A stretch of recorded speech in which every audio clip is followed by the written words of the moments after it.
I'll take her. The cowboy's choice stunned the entire West Flush face. The frontier world of Red Mesa, 7 was known for dust, heat, and hard choices. The planet sat far from the rich worlds of the inner systems, where polished towers touched the clouds and people spoke about peace as if it were easy. On Red Mesa, 7, nothing was easy.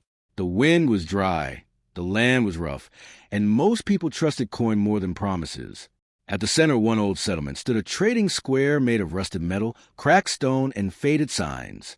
During the day, merchants sold machine parts, water filters, dried fruit, solar cloth, and all kinds of second-hand goods brought in from passing cargo ships.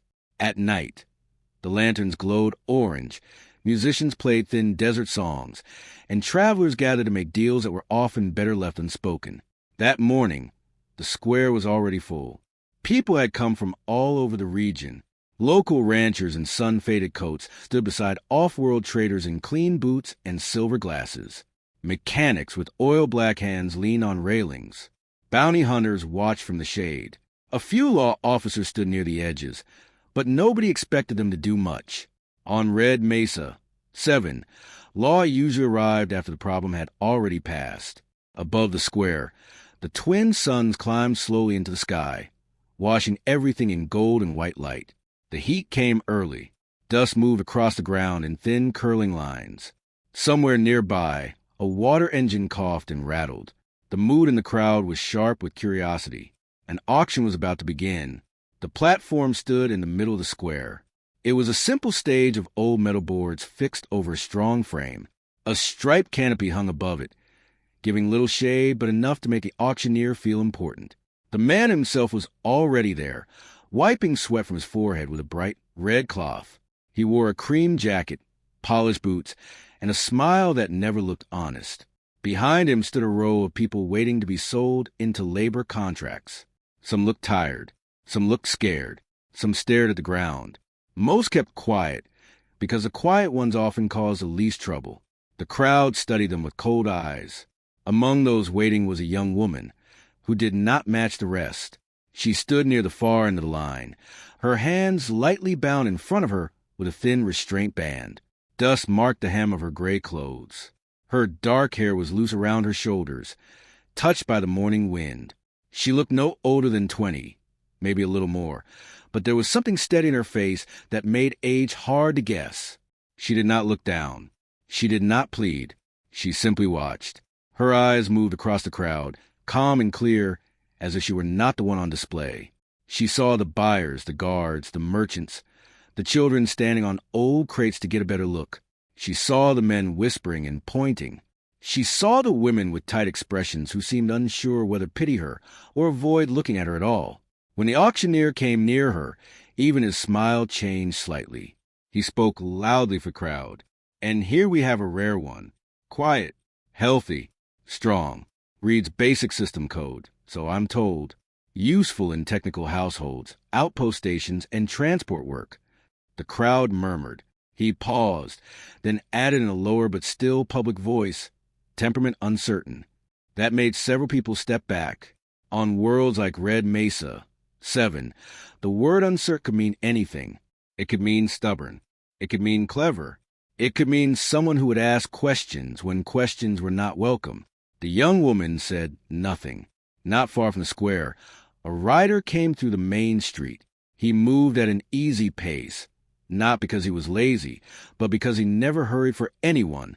His sand runner, a long-legged desert mount fitted with light hover braces, crossed the broken road with a smooth, floating step. The animal's hide was pale brown, almost silver in the sun, and its narrow head turned now and then as if it knew the town better than most people in it. The rider wore a dust coat the color of old leather, a broad hat, and a sidearm resting low at his hip. He looked like a man shaped by open land and long distances. His face carried the marks of heat, wind, and years of silence. His beard was short and rough. His eyes were calm, the kind of calm people notice because it did not come from comfort. This was Elias Vance. Most in the town knew his name. Some knew stories, too. They said he had guided lost caravans through storm season. They said he had once walked alone into a mining camp dispute and left with 20 armed workers agreeing to peace by sundown. They said he could fix an engine track a raider, and play a six-string desert guitar badly, but with confidence. The stories changed depending on who told them, but one thing stayed the same. Elias Vance did not waste words, and he did not involve himself in other people's business unless he had a reason. He tied his sand runner near the public trough and stepped into the square. A few heads turned.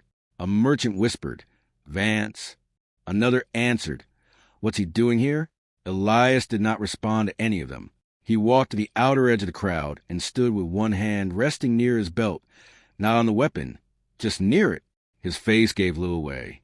At first glance, it seemed he had only stopped to watch like everyone else. On the platform, the auction continued. One by one, the labor contracts were read out, prices announced, and buyers called forward. Some people were sold for farm work, some for machine maintenance. One strong young man went to a freight company outside the settlement. An older woman skilled in desert medicine was claimed by a family from a northern ridge. Then the line grew shorter. At last, only the quiet young woman remained. The auctioneer spread his hands with theater in his voice. Final offering of the morning. Good health, good balance, good learning capacity. Limited speech, but that may suit some buyers just fine. A few people laughed. The young woman did not react. The auctioneer lifted a small metal card and glanced at it. Name registered as Mara. He let the name hang in the air. Mara, starting bid 600 credits. The square fell into a short silence. Then one hand rose. A trader from off-world, thin and neat, standing under a sunscreen umbrella. 600. Thank you, sir. Do I hear 7?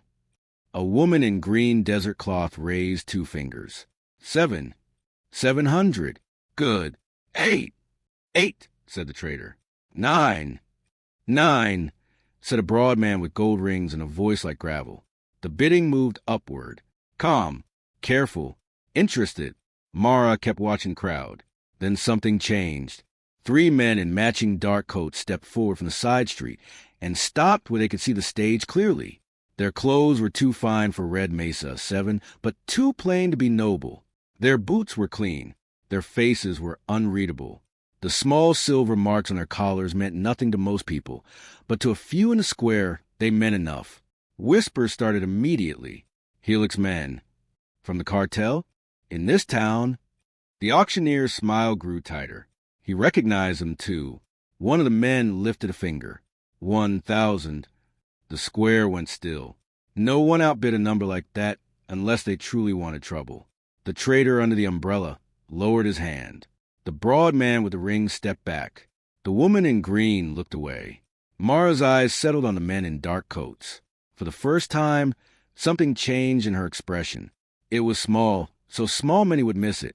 But Elias, standing near the back, saw it clearly. It was not fear. It was disappointment. As if she had expected this. The auctioneer cleared his throat. 1,000 credits. A strong offer. Do I hear 11? Nobody spoke. The 3 men waited with quiet confidence. They did not look excited. They looked certain. One of them even checked the time on his wrist display. On most days, that would have been the end of it. But Elias Vance was still standing in the crowd. His gaze stayed on Mara for 1 second longer than usual. He noticed the straightness of her posture, the silence that did not feel empty, the way her eyes studied every exit in the square. He noticed how the cartel men looked at her not like a worker or servant, but like a locked box they intended to open later. He did not like that look. He did not move at once. He thought. That was how Elias did things. He thought first, spoke second, acted last. The wind shifted through the square. Dust brushed over boots and stage boards. A hanging sign somewhere hit a wall with a slow metal tap. The auctioneer opened his mouth to call the sale. Then Elias stepped forward. He did not raise his voice. I'll take her. The words were plain, but in the sudden quiet, they carried across the whole square. Every head turned. The auctioneer blinked. Sir, Elias stopped near the front, one hand resting on the rail. You heard me.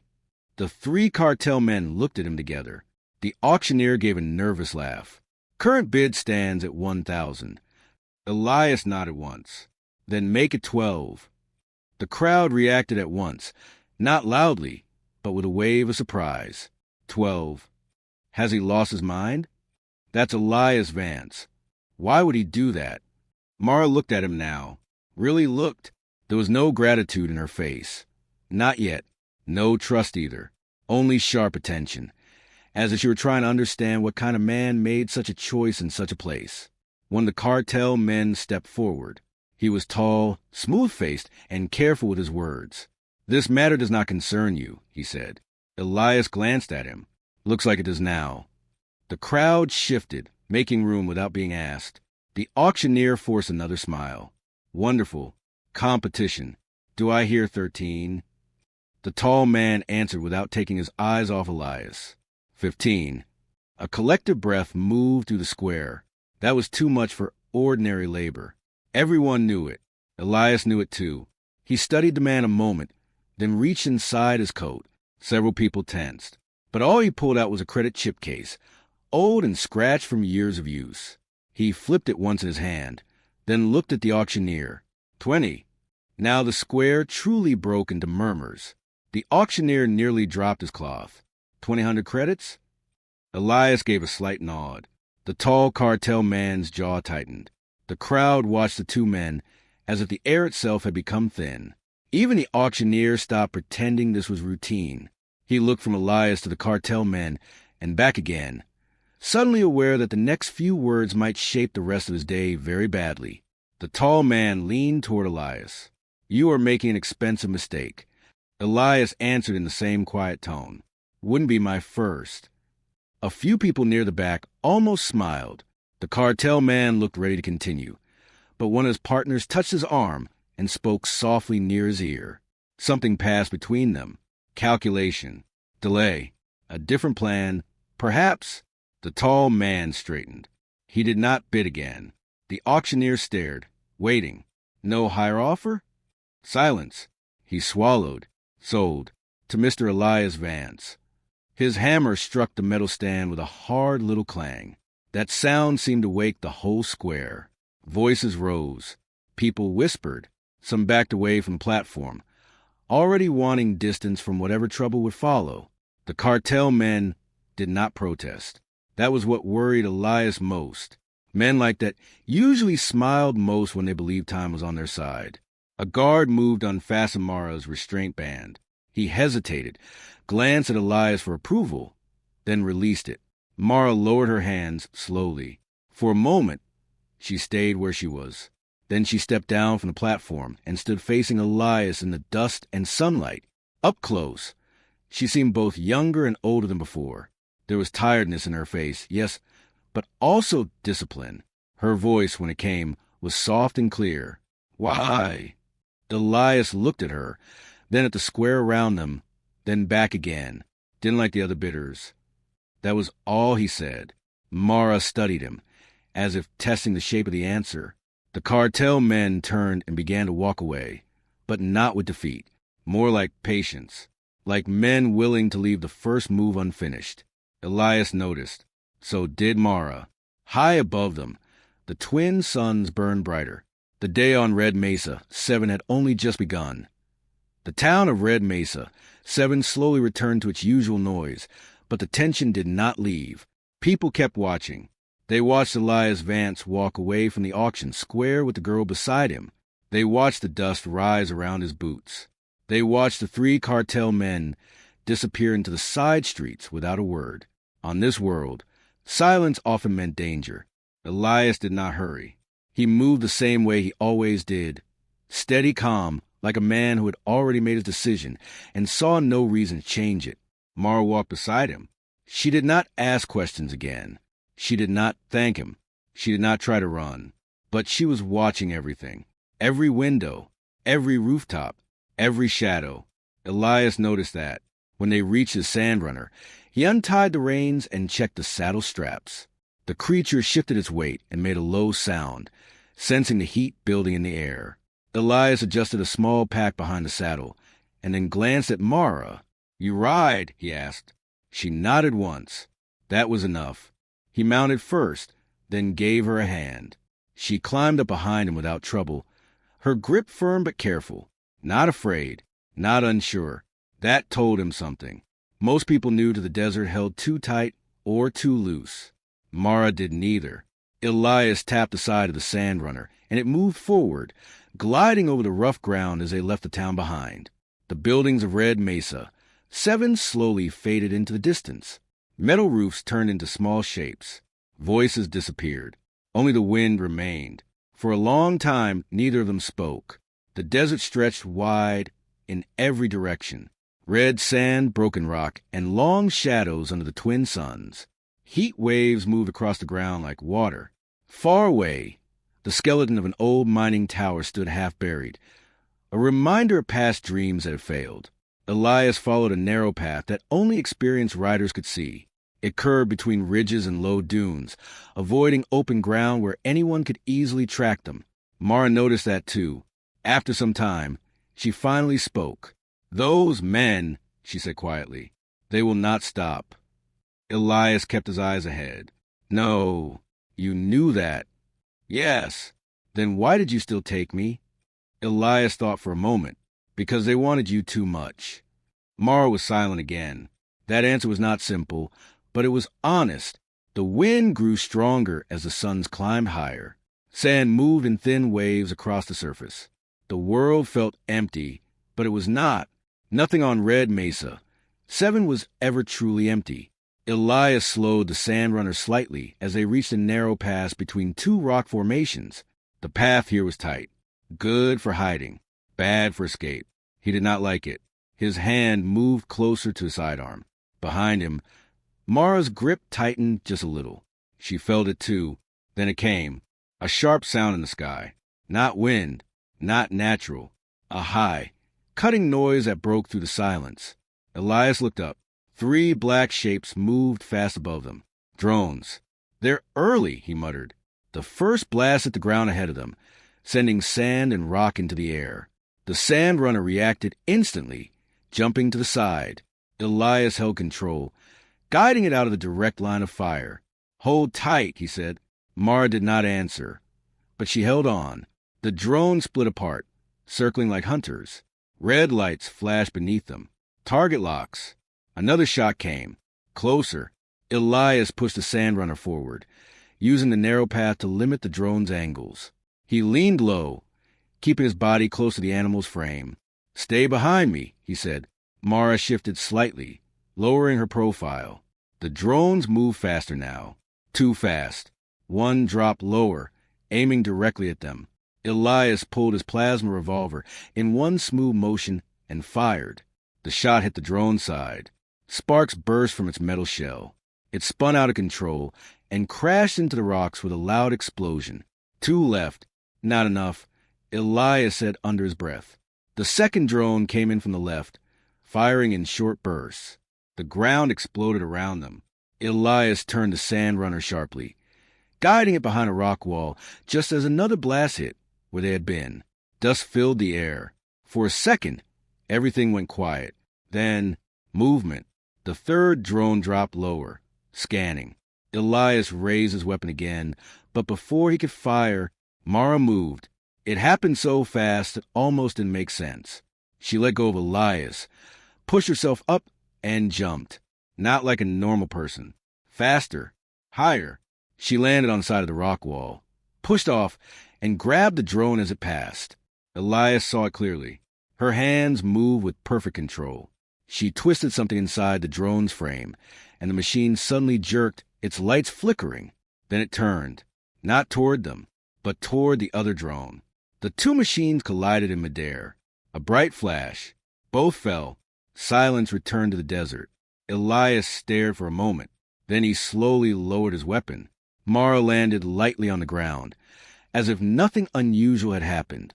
Dust settled around her. She looked at the broken drones, then at Elias. "I had to," she said simply. Elias studied her. "Yes," he said, "you did." No fear in his voice. No shock, just acceptance.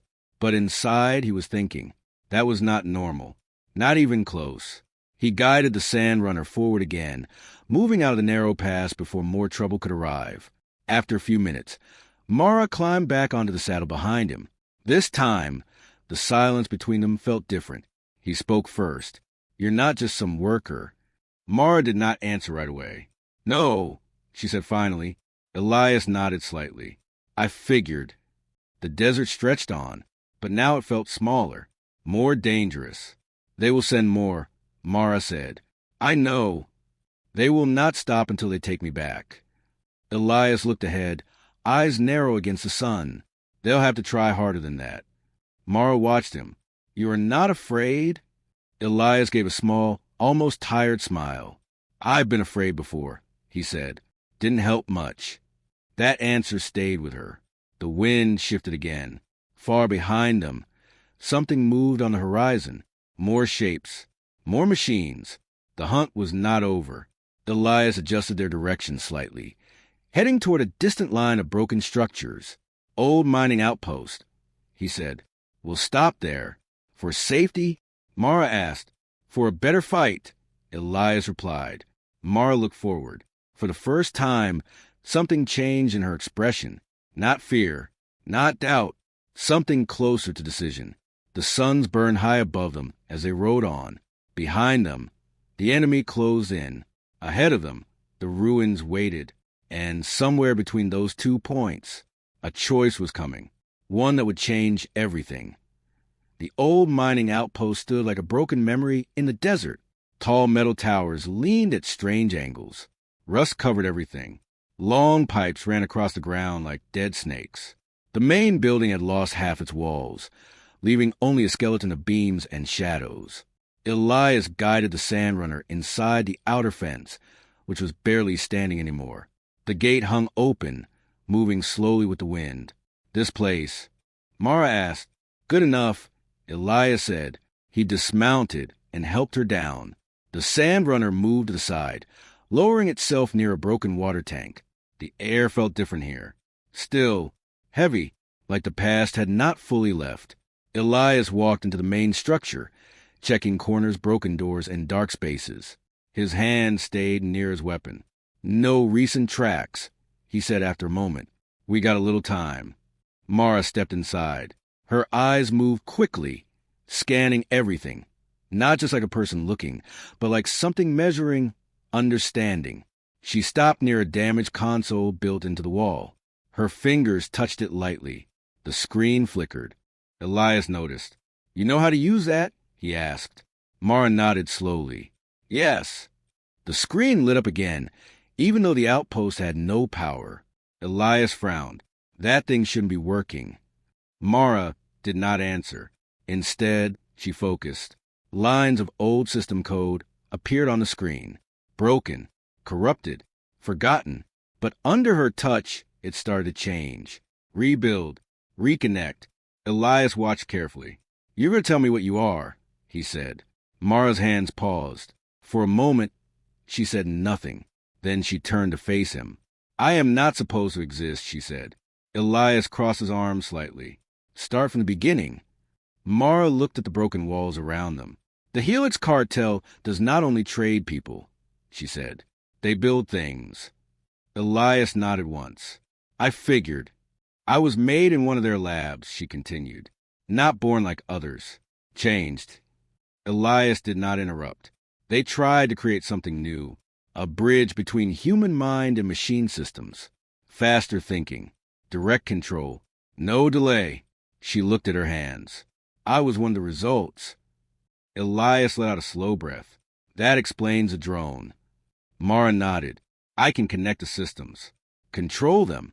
Sometimes before they know I am there." Elias studied her more closely now. "How strong?" Mara hesitated. "Stronger than they expected." Outside, the wind picked up again, moving dust across the ground. Elias glanced toward the entrance. "They don't just want you back," he said. "They need you." "Yes."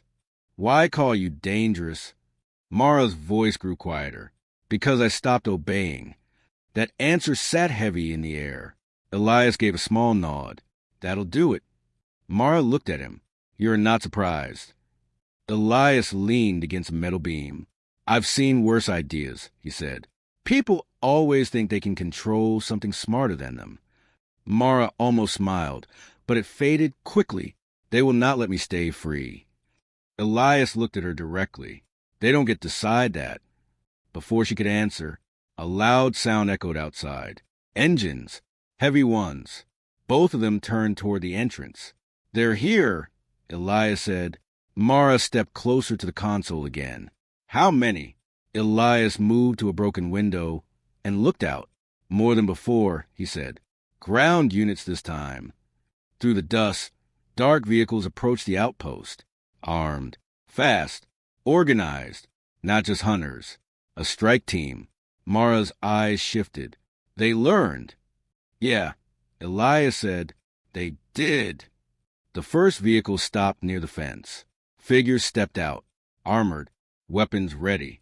Elias pulled his revolver and checked the charge. We don't have long, he said. Mara looked at the console again. I can use the systems here. Elias raised an eyebrow. This place is dead. Not fully, she said. Her fingers moved again. The console flickered stronger this time. Deep below the outpost, something old responded. A low hum began. Elias felt it through the ground. Well, he said, that's new. Outside, the cartel forces moved closer, spreading out to surround the structure. A voice called out through a loudspeaker. Elias Vance, step outside. This does not concern you. Elias smiled slightly. They keep saying that. Mara looked at him. You can leave, she said. They want me. Elias shook his head once. Not happening. You will die. Maybe, he said, but not today. The voice outside spoke again. Return the asset. No further action will be taken. Elias stepped into the open area of the building, where his voice could carry. She's not an asset, he said, and you're not getting her. Silence followed. Then, gunfire. The walls shook as shots hit the structure. Metal screamed. Dust fell from above. Elias moved fast, taking cover behind a thick support beam. He fired back to the broken wall, hitting one of the advancing soldiers. Mara stayed near the console, focused. Her breathing slowed. Her eyes changed, not in color, but in depth, like she was seeing more than just a room. Outside, machines began to react. One of the cartel vehicles suddenly turned its weapon away from the building. It fired at another vehicle. Confusion spread among the attackers. What is happening? One of them shouted. Elias noticed. He glanced back at Mara. You're doing that? Yes. Her voice was steady now, controlled. The hum beneath the ground grew louder. Old defense systems, long forgotten, came online. Hidden turrets rose from the sand around the outpost. They began to fire. The cartel forces were caught off guard. Some tried to retreat. Others pushed forward. Elias moved between cover points, firing with calm precision. Every shot counted. Every movement had purpose. But the enemy was still strong. Too many. A blast at the outer wall, breaking part of the structure. Elias was thrown back slightly, hitting the ground hard. Mara turned. For a moment, her focus broke. The systems flickered. The attackers advanced again. Elias pushed himself up, shaking off the impact. I'm fine, he said. Mara looked at him. Something shifted inside her. Decision. She stepped away from the console. No more running, she said. Elias blinked once. Good timing. Mara walked toward the open wall. Her eyes locked on the approaching soldiers. One of them raised his weapon. Before he could fire, his weapon shut down, then exploded. More systems failed. Armor locked. Machines turned against their users. Mara raised her hand slightly. Not like a weapon, like a command. Everything responded. The battlefield changed. Elias watched it happen. Slowly, he lowered his gun. Well, he said quietly, that's something.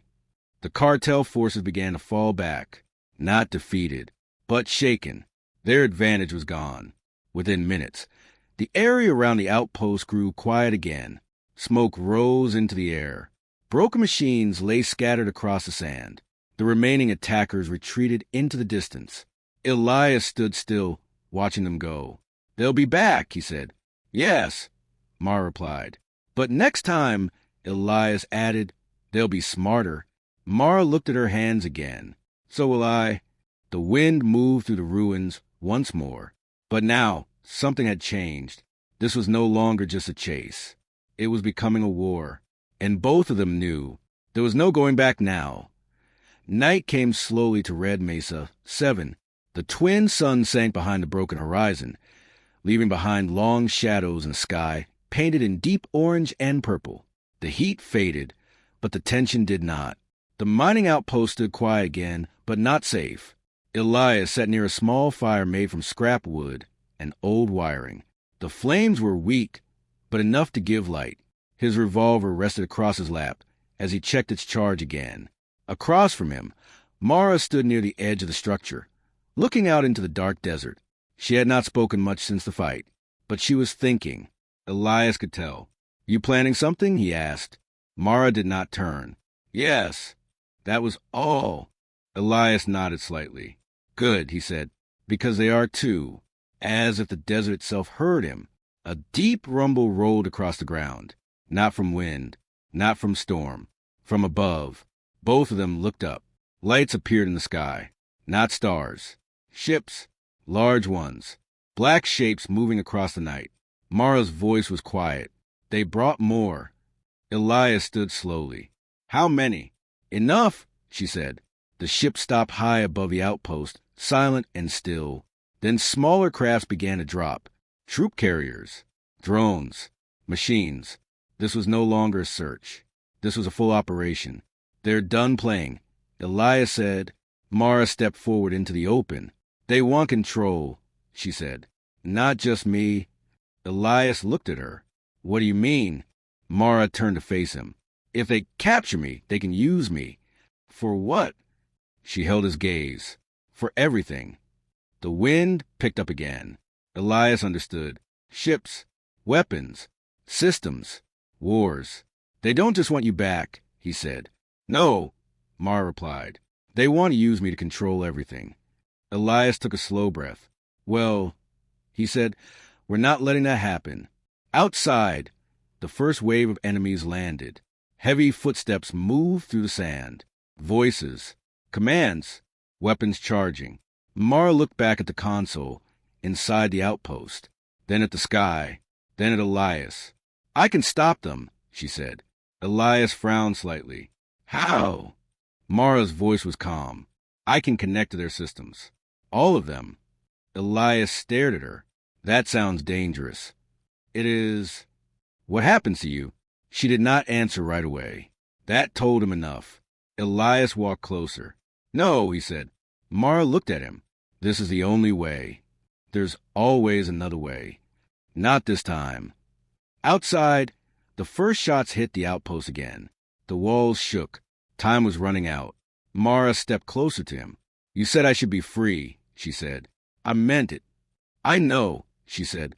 "That is why I have to choose this myself." Elias clenched his jaw. He did not like this. Not one bit. "You don't have to become their weapon to stop them," he said. "I won't," she replied. "I will end it." Another explosion hit nearby. The fight had started again. Elias looked at her one more time. "You sure about this?" Mara nodded. "Yes." He let out a breath, then gave a small, tired smile. "Then don't hold back." Mara turned and walked to the center of the outpost. The broken console lit up again as she approached. But this time, it was different. The light was stronger, the hum deeper, like the entire place was waking up. Outside, the cartel forces moved closer. Inside, Mara closed her eyes. Her hands lifted slightly. And then, everything connected. The ships in the sky, the drones, the weapons, the systems. All of it.